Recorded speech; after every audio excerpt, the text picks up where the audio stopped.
We are back talking a little 2025 cards with MBK. Before we get going, I had a couple follow-up questions for you, Mark. First of all, Absolutely. Let's go for it. yeah. What are you in Phoenix, right? Or Still in Phoenix until late May. talking Yes. about some of your greatest moments playing the game.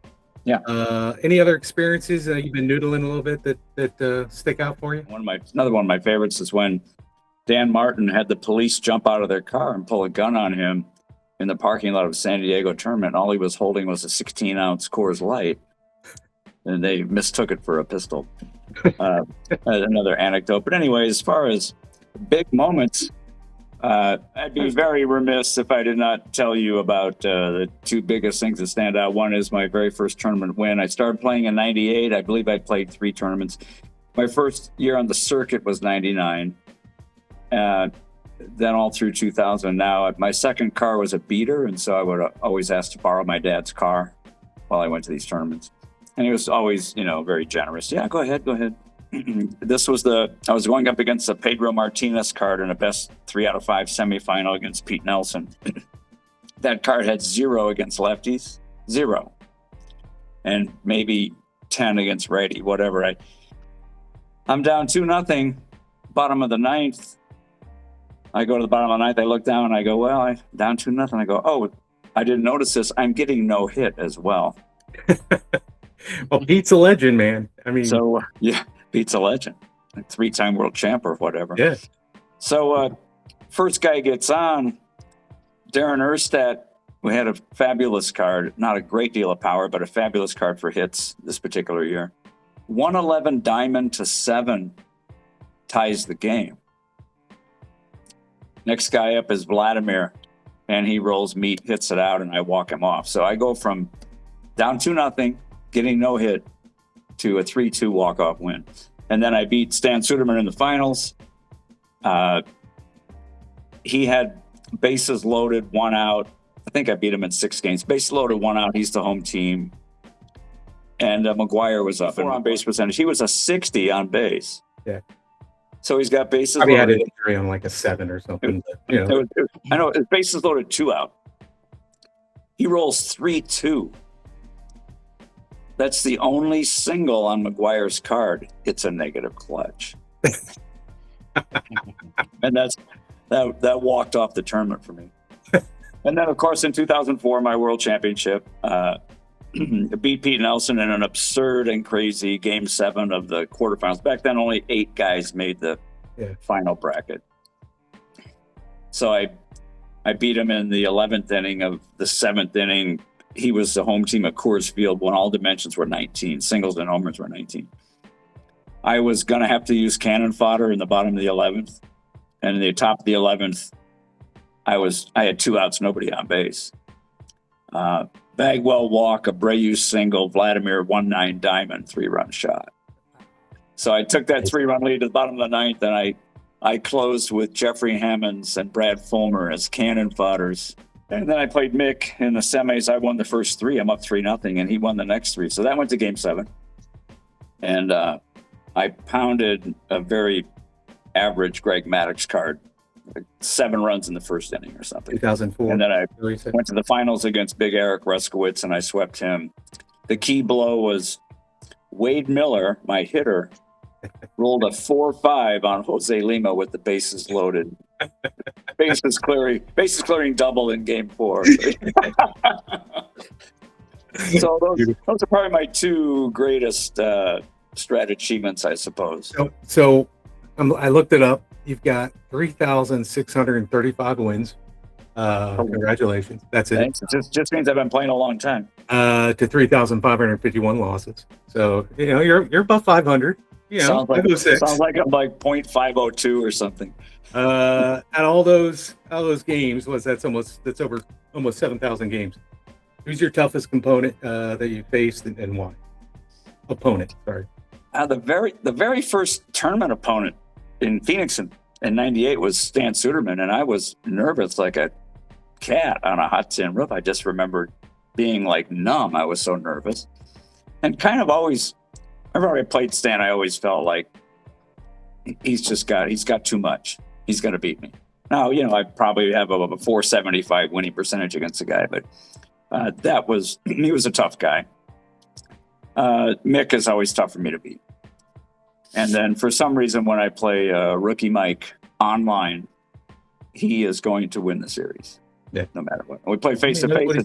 Face to face, it's different, but for some reason, he has a whammy on me with Skype. So I would say, for certain, those three guys stand out. We own that guy. Dan Ballinger's join us. Welcome, Hey. Dan. All the way from Philadelphia. Yeah. It's a nice day up here. It's beautiful.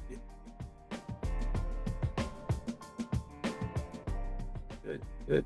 We're going to talk some relief pitchers.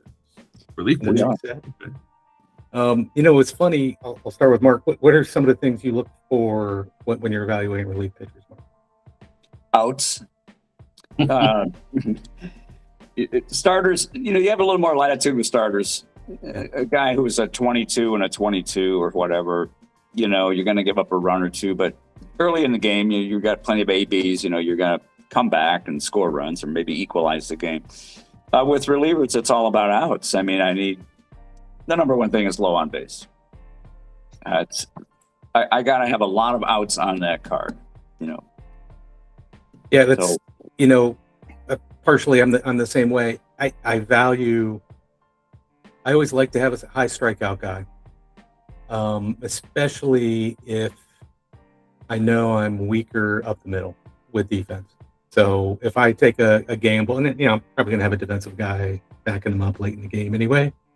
But to me, it's all about the 6th and 7th inning where I might not have the defensive replacement in. So, if I've got like a 2 or a 3 at second or short, I value at least 1 or 2 high strikeout guys because I just, when you need that out, the kind of out matters too. Mm-hmm. And then I talked a little bit about it too. I don't get as bent about total bases for starters, but man, I hate open doubles on relievers. Hate them. I mean, and you were talking about your world championship. That's what beat me. It was a Mookie Betts open double in Game 6. So I can't stand them. So I put a little bit more weight on total bases. I do home run avoidance for starters, but for relievers, I even expanded a little bit more on total bat. Dan, what about you? What are some things you like? Well, I can tell you this. Things that I never look at that I probably should are wild pitches. That doesn't really phase into it. Errors really don't phase into me for me when I'm drafting a reliever. Yeah. I don't like high holds like Diaz this year. Great card. He's got like a +9 hole. Yeah. Same thing with Yohan Duran. I try to avoid those guys if I can, because especially if I'm playing somebody like you run all over me all day long. So. You get a walk in the 8th or the 9th, and right. If he's automatically on 2nd or 3rd, I mean that run matters, right? And I never really carry more than 5 relievers. I don't know. What about you, Mark? Do you carry more than 5 or? Occasionally in a Skype tournament, I'll carry 5 because of the reset after 4 games. Yeah. But generally 6. It's been a little bit against the grain. I've oftentimes had one lefty. If the set is not deep in left-handed relievers, like this one, I'm just going to take one good one, and then I'm going to get that super bad, the super tough backward righty. Mm-hmm. When we get into talking about the set, I don't think that's an option this year. There's too many hitters that can just be neutralized with anybody who throws left-handed. Yeah. And the left-handed relief it's fairly deep. You got 15 to 20 that are decent. So I see myself carrying 2 lefties almost every time this year. But I divide to that reverse righty, reverse lefty, hard righty, hard lefty, and I try to blend. I try to have one of each. Right? I try to have one of each to cover my bases. I will say, and Mark, I don't know. I know the Tournament Players Club does not play this rule, but I have a house rule when I play that relievers face minimum 3 batters. And the reason we do that is because that's what they do in MLB, right? And it changes the game big time. So let's get into it. I think it's pretty standard top 3 guys. Broken this all down by 10-man draft. Let's start with just the top 2 or 3 guys, and then we'll get into lefties and righties, or get into righties then lefties. But top couple guys, because I'm curious where you got Chapman. I mean, he's clearly the number one. I mean, I think it's pretty obvious he's number one. If the guy is not the first reliever off the board in every draft, something's wrong. Yeah. Okay. I mean, he's the class. Yeah. Just like Clase was last year. Same thing. Yeah, it's a shame he keeps gambling. So. I mean, I've got him down here probably on the turn with a Judge team, right around there, around 20. Yeah. Early 20s, probably. Even late teens would not shock me. So I drafted seconds. I took Skeens, and then I got Chapman on the way back up. So with the 12 team, though. Pretty much what Mark is. Draft. So you're talking 24, 25. Yeah. That's where I put him. Yeah. And that's interesting because you paired him with Skeens. I thought was interesting. Thought process there. You thinking Skeens is I'm thinking that Skeens is probably going to pitch more complete games and probably than anybody else. So it gives me, I can use Chapman with my weaker starters, get them out as quicker, get to the bullpen. And he's usually, I'm a firm believer in go to your best reliever if you need it. If you're in a position, you got a guy on 2 outs, you're down by a run, get him in there right away, and then see where the game takes you. Yeah, I think the most important innings of the game are the 6th and the 7th. Yeah. Yep, no doubt. What I really like about Chapman this time is the 0 hold. Yeah. You're gonna. I mean, it's WP 20, but the more important thing is the hold, and he's giving you 0. So, if your catcher can throw a little bit, you're taking off 4 or 5 on the negative 4 or 5, which is going to be helpful. As we get into Diaz next. He's got 2 problems. He's got the 20 and he's got the +9. So that's going to be dicey. I think he's really, really good.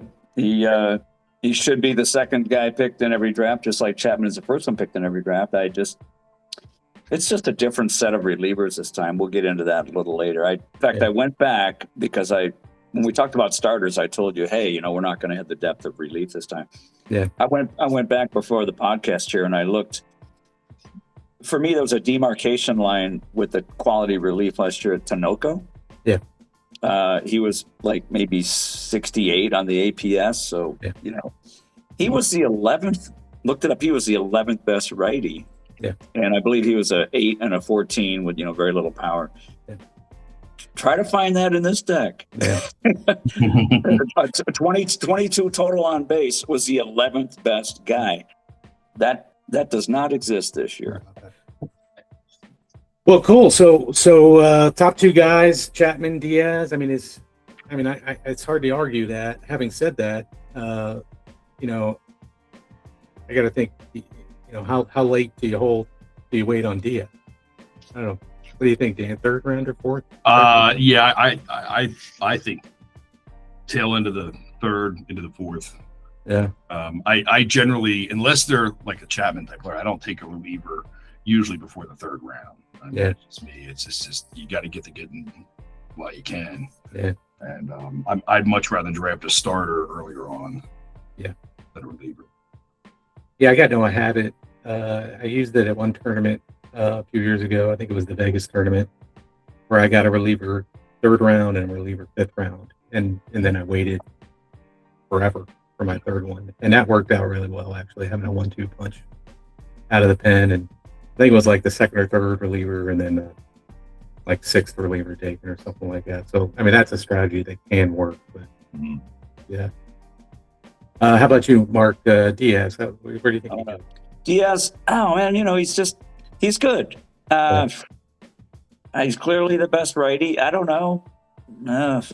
4th round? Yeah. So, in a 10-man? Sounds about right.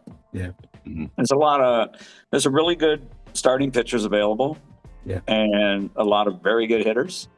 And I don't know that anybody's going to run out and take Diaz in the 3rd round. I mean, it could happen, but 4th round, around pick 40 might be realistic. Yeah. Yeah, I'm curious when the ADP comes out. All right, so let's shift gears a little bit and focus on right-handers then, because, like I said, I think the first 2 are kind of no-brainers, and then it gets a little bit more into it then. So I'll start with you, Mark. What do you got first 5 right-handers? I got Munoz. It's clearly the 2nd best righty. Mm-hmm. He's a 15 and a 16. That is not what happened last year. I mean, we had the Iglesias. Iglesias was a 5 and an 8, and even Gaddis was like an 8 and an 8. And Walker and Miller. You just don't have that in this deck. Yeah. So the 15 and the 16, there's no hits, there's no power. That's right. He's giving you closer 6, so should be behind Diaz, maybe 5 to 10 picks. I'm thinking late 4, early 5. He's clearly for me the number 2 righty. Yeah, and I talked about total bases earlier. He's a guy 0 total bases against lefties, 5.7 against righties. So are people going to get on with a 15, 16? Yeah, they'll get on, but first base, or to be a walk, right? Yeah. Even if it's a walk, they're moving up one bag. So even when he has a mistake, it's not going to hurt him that much. No diamonds, right? No home runs. So, strikeout pitcher. Be nice if he had a couple more double plays on his card, but he's terrific. I think what might frustrate you is he's got a walk on 5, 6, 7, and the other side it's on base. It's like 6, 7, 8. Yeah, he's gonna have a tendency to get tired. Yeah, and it's gonna screw everything up. But if you hold off him in a closer, you don't have to worry about that, right? But yeah, that's if you bring him into a higher leverage situation earlier in the game, right? Yeah, no, I can't. It's hard to argue that. Then who? Oh, well, this is quite a year for me. I've been. I think there's a log jam, a traffic jam here, and these guys are going to break down in like rounds 5, 6, maybe 7, something like that. I could see a run going on some of these guys around 5 or 6. It really depends upon what you want. All these guys do something a little different, right? I mean, I got Bednar next, but probably because he's a 6 closer. Yeah. Pretty soft. Yeah. But these guys to me, guys are all close, and it depends upon what you want. Dennis Santana. Yeah. The 11's really nice, but man, that lot of extra base against righty is going to cost you a game, of course, right? I like Mason Miller. He's a little one-sided, but he's hard. He's a hard righty, but man, is he a really good against those right-handers. So, I mean, he's going to give you less length, but he's a great matchup guy. And we're supposed to be seeing Miller going way, way higher than I would ever take him. So, yeah. How's Dan feel about Mason Miller? I like him. I didn't jump at him just because I thought that there was a lot of. I think at our draft, John took him in the 7th. I took him pretty high. I mean, he's a no adjustment hold, which is nice. Yeah, I mean, there's so many. I think there's a lot of good right-handers out there that, and honestly, because I thought there was more than left-handers, I kind of went left-handed pitching first. Yeah. But there's a lot of guys. Uribe's really good. Doesn't give up the long ball. It's got a -4 hold. Of course, Munoz. Garrett Whitlock was somebody I grabbed. I was really happy with. Yeah. But then again, you can get him in the 8th, 9th. Yeah. So I've done this twice, and I know, Mark, we did a mock draft the other day, and it's weird because we're on the same team. But I did both times where near the end, I picked Miller first, and then on the wraparound, I picked Hader. And they're a really good combo. It's a lot of closer outs there between those two guys. There is, and with the righty-lefty punch, it kind of helps. So, because guys, I had up there. I'm curious if you were high on him, Mark. Rodriguez, really good card, I think. He's a reverse righty who is very familiar. Yeah, he's a weapon. Oh yeah. I think you could probably get Roberto Suarez, pretty cheap. He's a hard righty. He's very vulnerable against lefties, but he's a closer, and I mean, I think you could get him pretty late. So I thought you could get value on him, and then I had Bednar, as you talked about, and Miller. Said Santana 4. Now these guys aren't in a hard order. Yeah. It's pretty close. Love me some Riley O'Brien. Yeah, I know Dan's a big fan. Yeah. The big thing here, there's no hits. It's 4 on each side. Yeah. 12 DPs, and then the 2-3 fatigue is tremendous. Yeah. So really big on this guy. And then Swanson. I know you love Swanson. I know you're a huge Swanson fan. This guy. He can't close though. That's the only thing. But I get it, man. I loved him. I drafted him really high too. Don't get me wrong. Does everything but close. There's no antics at the top of the card. He's giving you -3. A decent double play number. Yeah, nothing at all. And a great name. You know? He does have a great name. Yeah, I Sven. He's you know, I don't know what his first name is, but I'm calling him Sven. That's all. I like that. Sven's Dan fun. mentioned Uribe. He's in this category. Oh yeah. And then this guy, Emmett Sheehan. Yeah. Really big fan of this guy. No closer rating, but he's giving you -5, a Yep. 4 He can come in and give you three straight innings of relief without getting tired. Love this guy. Yeah, I got a couple other guys thrown in there. I've got Keller, Maton, and Fisher are really the only three that I didn't hear in that tier that I've got. All names that ring a bell. Yeah. The pretty much exactly what you had. The only one that I had up, maybe I rated him a little high on my end, was Tyler Rogers. He's got the 5.7 he gives up +1 hole, but he's just I've had him before, and he's just always done really well for me. So He's studying. you know, I took he wouldn't be on anybody's list, but I took him late, and he's actually pitched really well. Is that guy Wynn? He's really good against right-handers. He gets shelled against left-handers. Yeah. But you know, those guys are weapons, especially in tournament play, because you can, you know, you don't have that minimum 3 batters. So. Right. And if you're going to have someone like that, or maybe a Duran in your, you know, if you're carrying seven relievers because you have a lot of two-way hitters and you have a 7-man bullpen or whatever, there's room for those guys. All right, who you got next in your next tier? My next tier? Yeah. Old Anthony, don't call me Dick Bender. He's in there. And then I've seen a lot of cards like this in this right-handed set here. I think it's going to be a good deck to play power in. There's a lot of relievers with no diamond. Yep. A lot of them here. And here we go. Whitlock, he's one. Yep. Then I had the very interesting Emilio Pagan. A nice low 10 and 14 on base, but you got to cover your head against righties. Yep. But he's going in every draft. He's about the 15th best righty. Then the guy you mentioned, Randy Rodriguez. I might have this guy a little bit low. I had him higher. Yeah, I have him pretty high. I have him 8. Yeah, I got him right after Suarez and before Keller and Bednar. Actually, I'm higher in Bednar. Yeah, he's excellent. Yeah. Carlos Estevez. And there's not a lot of reverse righties as well. So that's what. Yeah, Estevez, I like him a lot. He's solid. Solid. You could do a lot worse than having him close. Absolutely. Keller is really good. The 12 double plays is really helpful. Yep. And then I don't know if I'm down to 20 yet, but Tony Santillan. Gibson, I got the very last pick of the draft. He's okay. He's okay.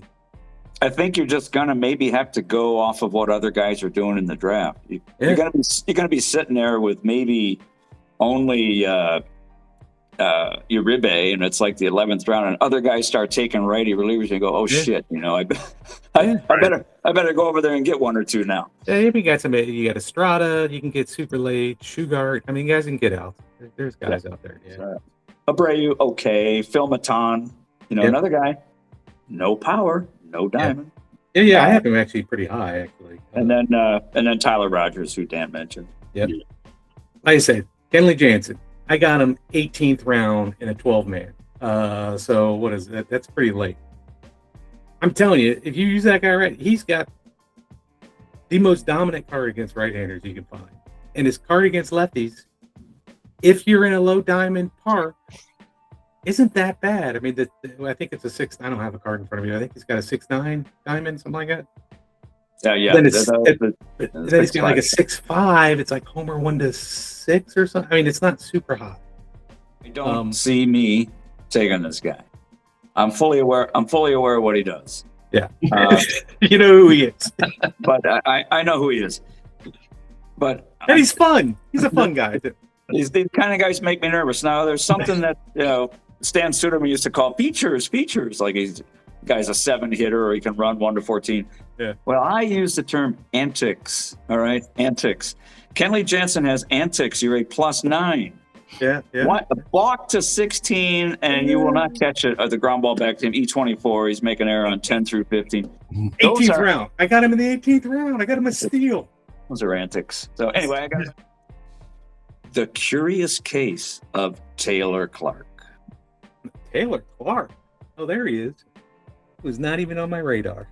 Well, he should be on your radar. This guy in a righty dome or in a weenie park is lethal. Hmm. Huh. Yeah. I'm looking at his numbers right now. On base, 9.6, 5.3. He's a 10 and a 5 on base. All right. 26 total bases lefties, 14. Ugh. I don't care about that. You got you. Is he a softball? Going in every draft, bro. Going in every draft. Here it comes. Here, be ready. The curious case of Taylor Clark. Where will he go? All right, Yeah. it's going to be interesting. Yeah. I think this is a great set to take a bunch of pitching and then get some real cheap, high on base guys late. Yeah. Yeah. And Taylor Clark is going to fit that team like hand in glove.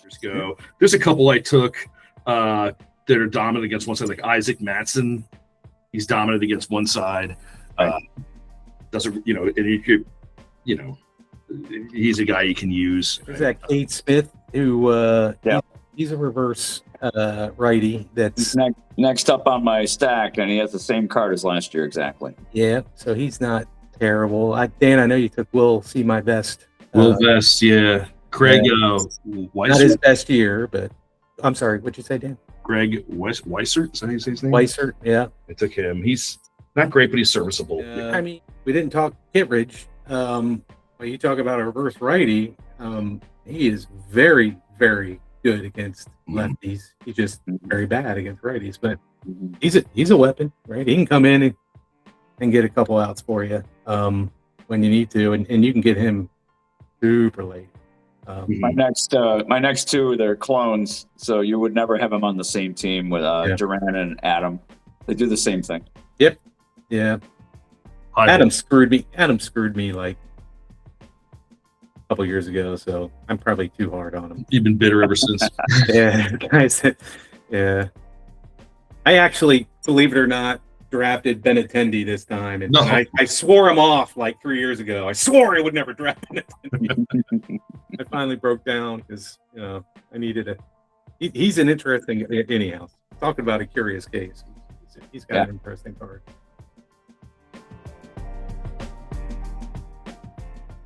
All right, let's shift gears to the lefties.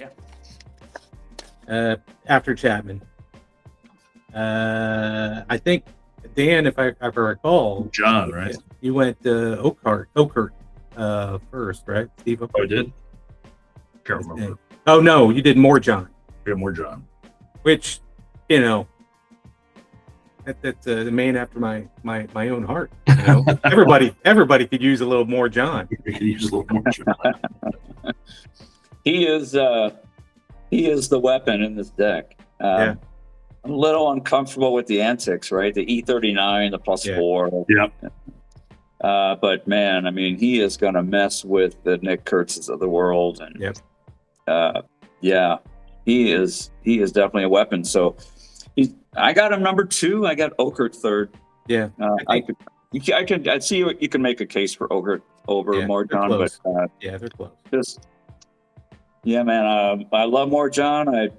I don't know. I think I took him in like the 5th or 6th, and took him early. Might be a little too soon, but I love this guy. So when you go with Hader third? I had Hader 4. I had Chapman, Morjon, Okert, and then Hader. I really like Hader. Don't get me wrong, but he's definitely vulnerable to the long ball a little bit more than some of the other guys. Hader, you're drafting him to get out lefties, but it's not a sure thing with the power. Yeah. So it's challenging for sure. 70, 84, so 86. He went 86.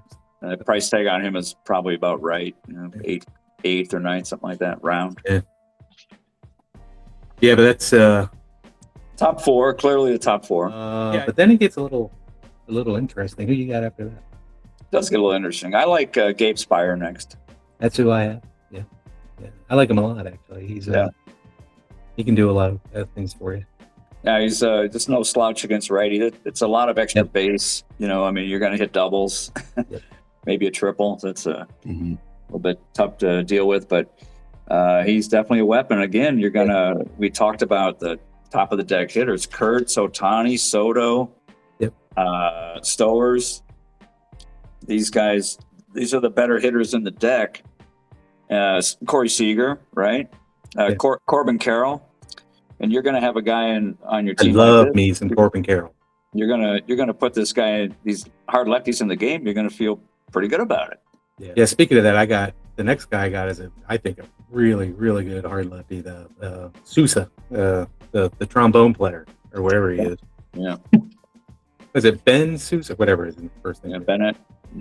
Yeah, really good hard lefty, but his on base 9.1, but his total base is 7.9, 0.4 homer. I mean, even the stuff that's there isn't going to kill you. I got a little disagreement with you here. I've got Jack Dreyer solidly behind Spire, and then there'll be a group of a few. But Jack who? I think Dreyer is better than the people you're talking about. But that's just me. He's more balanced. Yeah.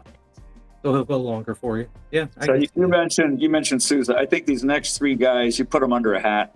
They're all kind of similar. Vesia, Thielbar, and Sousa. Yeah. How about Dan? Are you in accord with these things? Dan? Yeah, for the most part. I mean, I got Darren Ashby, Herter. I think I like Ashby a lot too. took them a little higher. I liked Newcomb. He's got the doubles, the 4-5, 4-6 against lefties, but it generally just walks. Yeah. Not very good against right-handers. See, here's where I thought lefties dried up pretty darn quick. Yes, I totally agree. Right here, So- right after Sousa, these three that I just mentioned. Mhm. Now there's going to be this pool. Yeah, or bunch of cesspool, or whatever you want to call it. And what we talked about at the top, when you were talking about my bullpen makeup and telling you that sometimes I got one lefty in the past, and this year I just didn't think so because of all these tremendous left-handed hitters that you need to mess with. Yeah. I'm going to have to I see myself having to take one of these clowns just because he throws left-handed. Yeah. Right. These guys, I'm going to rattle off some names now here, and they're all just meh. Yeah. But they do throw left-handed. Bernardino, Mhm. Yeah. Jojo Romero, Caleb Ferguson, Mhm. Flu Hardy, Strom, and Colome, Beeks. That group right there, they're all very underwhelming, but they do throw left-handed. It just hurts my heart if I'm announcing those names. I mean, I'm going to have to throw up in my mouth as I'm drafting them. But I mean, I get it. You're right. I get it. But oh man, I'm like, every time I'm drafting, it's like, is this really what I'm doing? It's like I can't do any better than this. And I mean, we just talked about it. And here's the reason that I think that Bellinger, Suarez, Benintendi, those guys, I like having at least one of those guys on my roster. That's a left-handed hitter that crushes lefty pocket. I love Bellinger this year. I really do. it's a nice card. One and left, got a nice card. Donovan is that way. Edwards, the second baseman, is that way. Yeah, I talked about PC Benintendi. PCA. Tucker another one. is Everything my instincts are telling me is that, man, you're just going to have two left-handers. Yeah. The first Pure Strat drafts are coming up at the end of the week. Pretty fired up about that. I'm drafting for Frank. Like I said, I'm not playing probably till the summer, but always great to draft. And to do this early season analysis on your own without any groupthink is challenging and fun. Thank you, gentlemen. Always a pleasure. Good seeing you, Mark. Take care, buddy. Rolling. All right, Dan. luck. You too. All right. Peace out, guys. Here, John. Be well.